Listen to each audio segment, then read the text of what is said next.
Hello guys, welcome back to Premium Learning. अभी तक इस सीरीज में हमने लास्ट वीडियो में डिस्कस किया था about HTML attributes.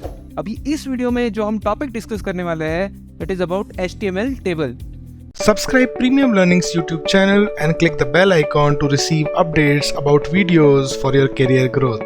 So what is HTML table? So basically जब भी हमें डेटा को अरेंज करना है in the form of rose and column, तब हम यूज करते हैं HTML टेबल्स को।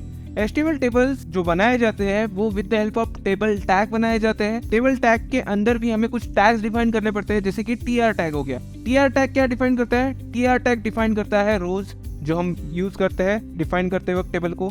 देन TD टैग डिफाइन करता है कॉलम्स। एक रो में जितने कॉलम्स होने वाले हैं वो हम मेंशन करेंगे with the help of TD tag. And TH tag is use for showing heading. Basically जब भी हम TH टैग को इम्प्लीमेंट करेंगे, TH टैग को यूज करेंगे, तब जो भी कंटेंट TH टैग के अंदर होगा वो बाय डिफॉल्ट सेंटर्ड रहेगा, बोल्ड रहेगा। ये तो हो गया बेसिक इन्फॉर्मेशन। अभी हम एक देखते हैं कि basic structure of HTML table. तो अगर आपको ये यहाँ पे तो अभी आप यहाँ पे देख सकते हो कि हमने यहाँ पे एक स्ट्रक्चर शो किया है कि टेबल बॉर्डर इक्वल टू 1। तो इस स्ट्रक्चर में हमने ये शो किया है कि हम एक 2x2 का टेबल डिजाइन करने वाले हैं। ठीक है, इस 2x2 के टेबल को डिजाइन करते वक्त हमने यहाँ पे क्लियरली मेंशन किया है कि रो 1 में कॉलम 1 है, रो 1 में कॉलम 2 है। तो इस स्ट्रक्चर को मैं आपको प्रैक्टिकली इंप्लीमेंट करके बताता हूँ ताकि आपको भी आसानी हो जाए टेबल टैग को यूज करने में। ये आ गए हम हमारे वेब पेज के ऊपर। अभी मैं यहाँ पे टेबल टैग डिफाइन करता हूँ, opening and closing table tag. यहाँ पे मैं यूज कर रहा हूँ TR टैग। मैं फर्स्ट रो को डिफाइन कर रहा हूँ। अभी मैं यहाँ पे आपको एक स्ट्रक्चर ड्रॉ करके बताता हूँ कि मुझे एक ऐसा टेबल चाहिए जिसमें 4 कॉलम्स हो, 4 सेल्स हो। This is cell 1, this is cell 2, this is cell 3, this is cell 4। ये मेरा एक टेबल है जिसमें 4 सेल्स है। कितने रोज है इसमें? रो नंबर ये 1 रो, ये 2 रो। कितने कॉलम्स है? 2 कॉलम्स। दैट मीन्स जो टेबल बन रहा है वो 2x2 का बन रहा है, राइट? 2 rose and 2 columns. तो यहाँ पे मैं क्या कर रहा हूँ, 2 रोज एंड 2 कॉलम्स का एक टेबल डिजाइन कर रहा हूँ। तो अभी यहाँ पे जब मैंने एक TR डिफाइन किया, दैट मीन्स मैंने एक रो को डिफाइन कर दिया है। अभी इसमें कितने कॉलम्स आने वाले हैं वो मैं अभी डिफाइन करूँगा। तो जब मैं यहाँ पे TD लिखूँगा तो दैट मीन्स मैंने मेरे पहले कॉलम को डिफाइन किया है। So this is row 1 column 1। अभी यही TR को मैं जब रिप्रेजेंट करूंगा यहाँ पे, this is row 2, this is row 2। इसको मैं जब सेव करता हूँ और हमारे वेब पेज पे इसको हम जब रिप्रेजेंट करेंगे तो आपको ये नॉर्मल टेक्स्ट की तरह दिख रहा है, राइट?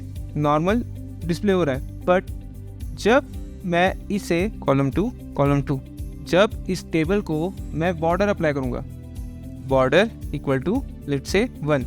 अब जब मैं इसे सेव करता हूँ और इस पेज को रिफ्रेश करता हूँ तब आपको दिखेगा कि मैंने एक टेबल फॉर्म किया है। अभी ऐसा हो सकता आपको जो ये स्पेसिंग दिख रही है ये आपको थोड़ी ज़्यादा चाहिए, तो उसके लिए भी हमारे पास टेबल का एक एट्रीब्यूट है दैट इज सेल स्पेसिंग,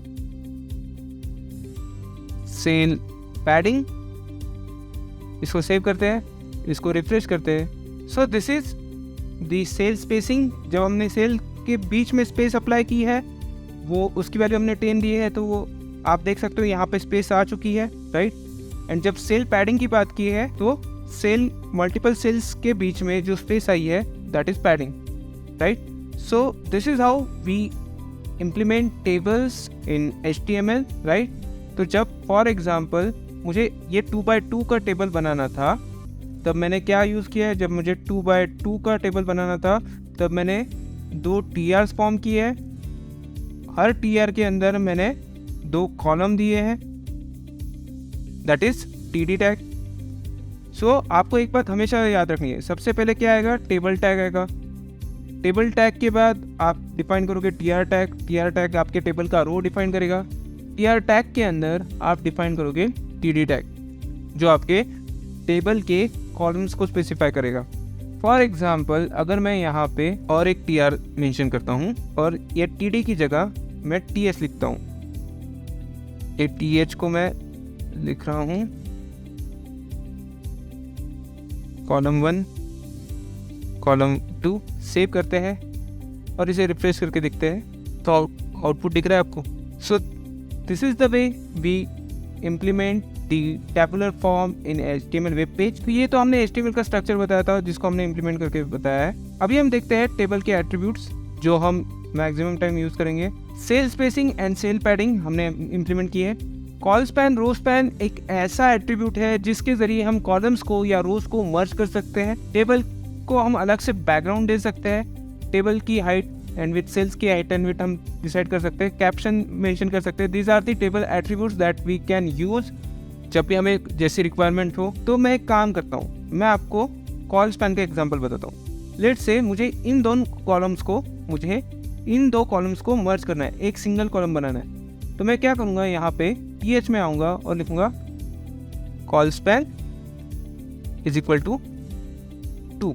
अब जब मैंने इसे कॉल स्पैन इक्वल टू 2 कहा है तो ये क्या करेगा, ये इम्प्लीमेंट तो हो जाएगा, दिख रहा है। तो ये मुझे कॉलम एक्स्ट्रा मिलेगा। तो मुझे जब मैं कॉल स्पैन इक्वल टू 2 कर रहा हूँ, दैट मीन्स मुझे 2 कॉलम्स को मर्ज करना है। तो मुझे ये जो सेकेंड कॉलम है इसको रिमूव करना पड़ेगा, तब जाके मेरा टेबल का स्ट्रक्चर जो है वो सही से दिखेगा। अगर मुझे ये 2 कॉलम्स को मर्ज करना है, रो 1 कॉलम 2, रो 2 कॉलम 2, इन 2 कॉलम्स को मर्ज करना है, तब मुझे रो स्पैन को यूज़ करना पड़ेगा। तो उसके लिए मुझे टीडी में आकर जो रो को मुझे मर्ज करना है उसमें मुझे लिखना पड़ेगा rowspan is equal to 2। जितने रोज को मैं मर्ज कर रहा हूँ उतने रोज का मुझे नाम लिखना पड़ेगा। सो यहाँ पे आप देख सकते हो ये 2 रोज मर्ज हो चुकी है। दैट मीन्स मुझे ये रो को भी हटाना पड़ेगा तब जाके। सो जब हम कॉलम्स को मर्ज करते हैं तब हम उसे कहते हैं कॉल स्पैन। जब हम रोज को मर्ज करते हैं तब हम उसे कहते हैं रो स्पैन। सो इस वीडियो के लिए इतना ही। अगर आपको ये वीडियो अच्छा लगा हो तो please hit the like button. अगर आपको कोई क्वेरी हो, कोई डाउट हो तो आपके डाउट को कमेंट सेक्शन में पोस्ट कीजिए। इस वीडियो के लिए इतना ही। Bye for now.